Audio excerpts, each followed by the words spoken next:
In the dead of night, yet another explosion in Gaza. As the bombs fell, President Trump announced a new pause in fighting could be close.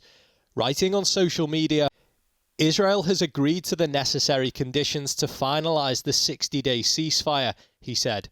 I hope for the good of the Middle East that Hamas takes this deal because it will not get better, it will only get worse. It's hard to imagine how it could get worse in Gaza. 30 Palestinians were killed in strikes overnight, according to the health ministry, and more than 6,000 people have died since the last ceasefire, broken by Israel in March. This is not the first time he has said this. Since the beginning of the war, they've been promising us something like this: release the hostages and we will stop the war.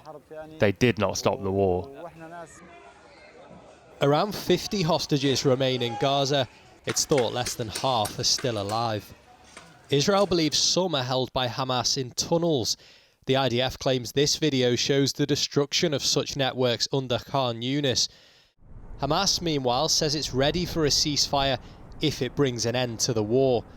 They'll reportedly meet in Egypt to discuss the proposals.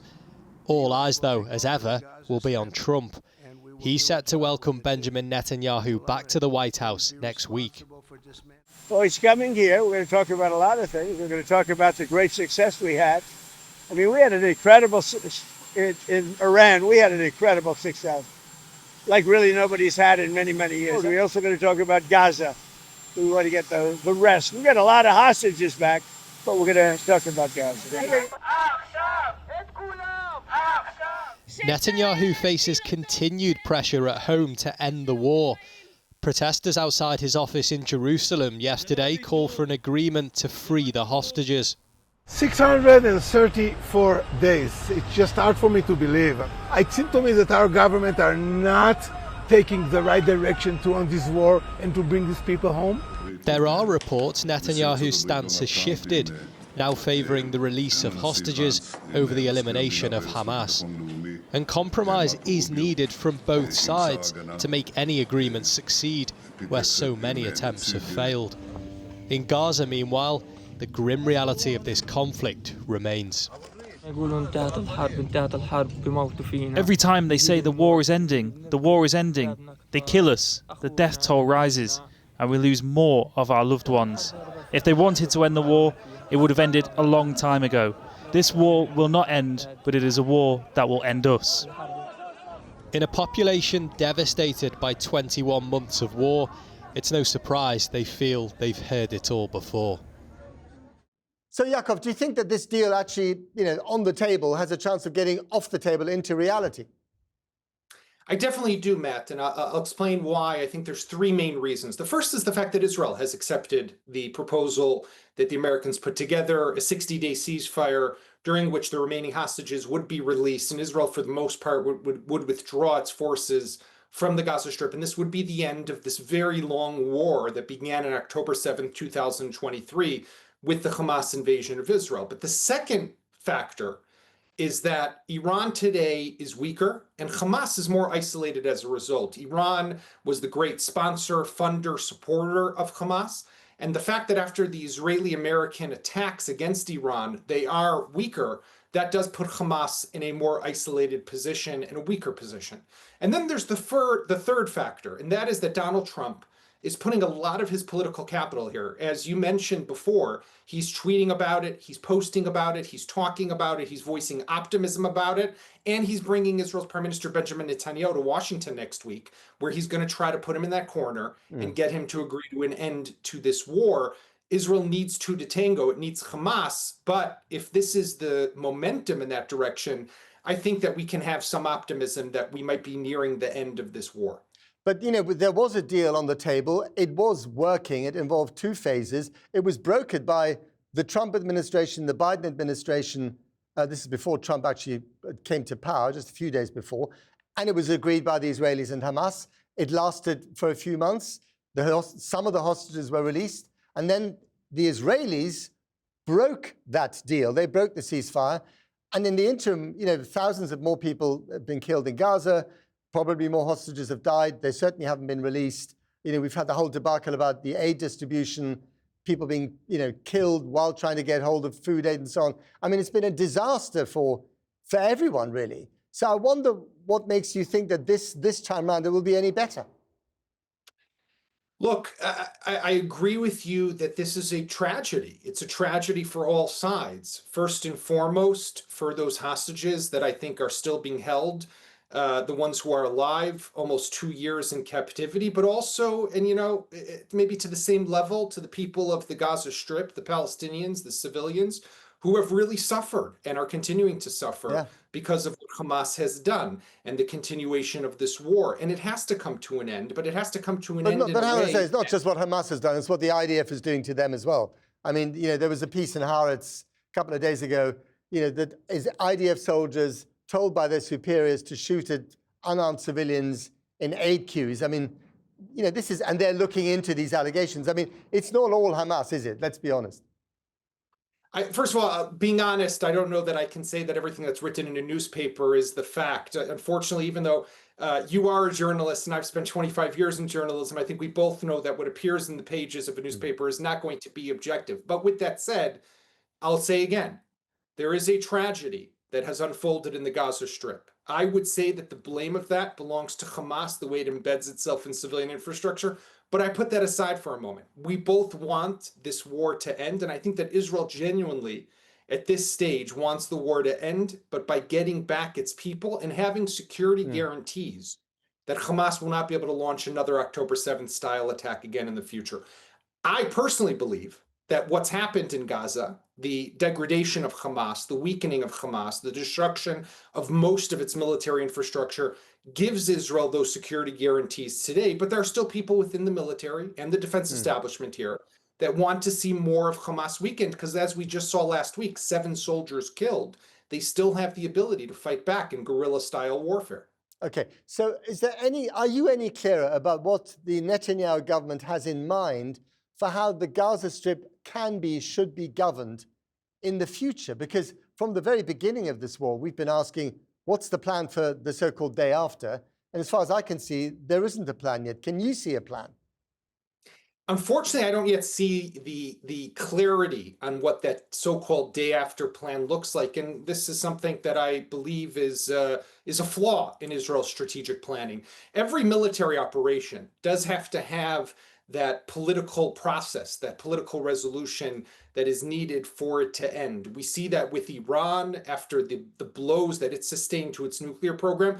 It hasn't taken away the desire or the ambition to still get a nuclear weapon. For that to change, we need a new nuclear deal, for example. The same in Gaza. Even with Hamas weakened, Hamas is still there. You can't kill or destroy every last Hamas member. You can't collect every last AK-47 Kalashnikov that belongs to Hamas. So you need a new governing entity in Gaza that can counter Hamas from reestablishing itself. Where is that new entity? I hope it's not these militias that Israel's reportedly giving weapons to and using to help facilitate the aid that bypasses Hamas. That itself is important, but we don't want to give weapons to new militias and say, oh, they're going to rule Gaza. That's turning Gaza into Somalia. What we need is a strong, stable entity that has the support of the Saudis and the Egyptians and the Emiratis and a Palestinian role in there. And that's something that I think Israel still has some difficulty explaining and articulating what that's going to look like. Because the strategy for Israel for many years has been, divide and rule amongst the Palestinians.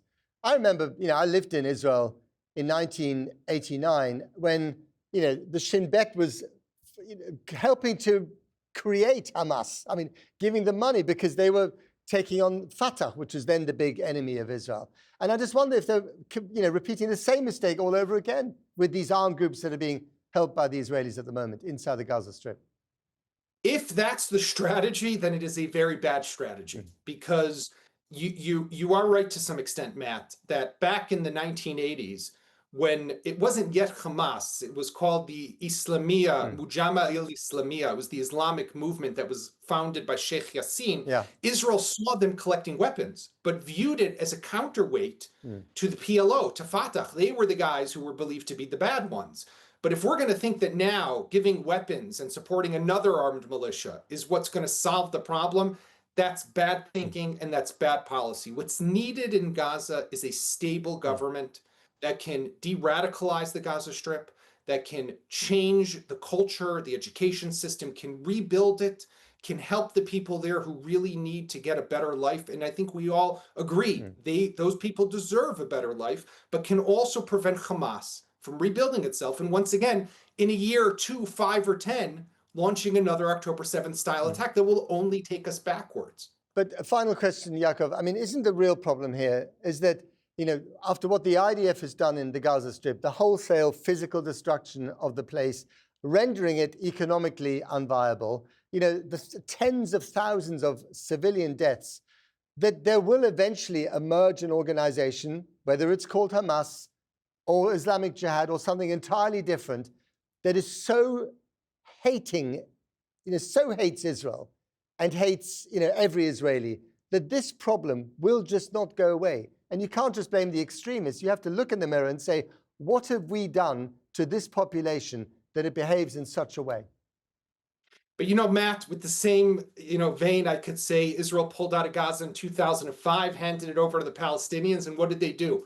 They turned it into a launch pad of rockets and attacks and terror tunnels and hundreds of kilometers of tunnels, and eventually culminating in the October 7th attacks. It's a two-way street. I'm not saying. But is it going to be better this time around? I mean, you've got so much more death this time, so much more destruction.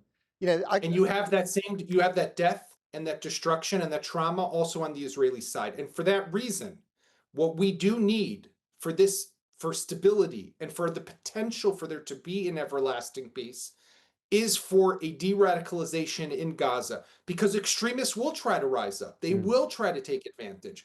And we need a decision by the Palestinians that this is no longer the path they want to go by. Because the lesson, I think, of the last 2 years at the end of the day is that they weren't able to destroy Israel. They were able to cause Israel harm. They were able to kill and kidnap.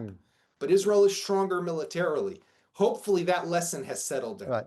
But in the same vein, Yaakov, there are people, you know, in Western governments who are friendly, in theory, on paper, for a long time with Israel, who are saying what we need is also a de-radicalization of the Israeli government. We cannot have people like Smotrich and Ben-Gvir holding this coalition to ransom with, you know, an extreme program that frankly, you know, many Israelis probably don't agree with, and certainly not many friends of Israel, you know, in Western governments.